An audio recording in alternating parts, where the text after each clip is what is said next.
Today I will be reviewing Key wireless charging pad. I ordered the Key wireless charging pad from an online store.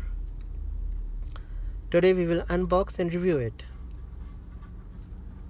It is said that it will add wireless charging capability to your phone, and all it needs is to attach this strip which is provided inside the box to the back of your phone. So let's open the package. On the box there are specifications like the input voltage, radiation power.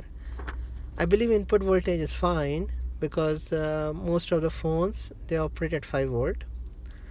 Okay, now we have our package opened, and here it has an instruction manual, and this is the key charging receiver which goes on the back of the phone, and this plugs on the charging port.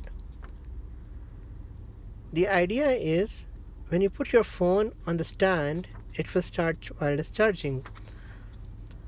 You have to order the stand separately. Usually it is available on a lot of online stores like Amazon, eBay, AliExpress.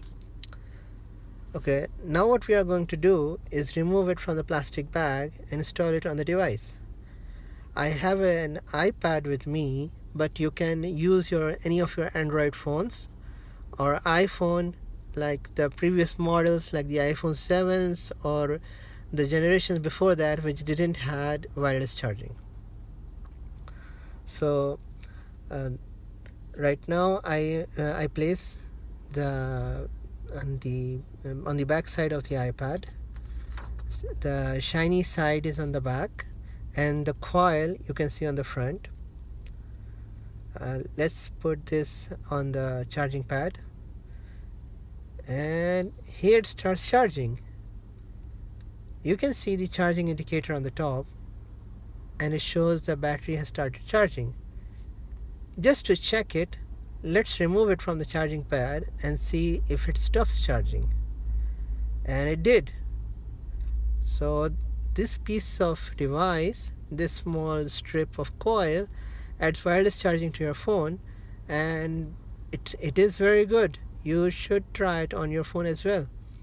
You can order it from the link in the description, or you can look up on any online store for Key wireless charging pad. Just make sure that you choose the right port, because iPhones, iPads use a lightning port, whereas Android they use a micro USB or a USB-C port. And well, that's for today. Have a nice day.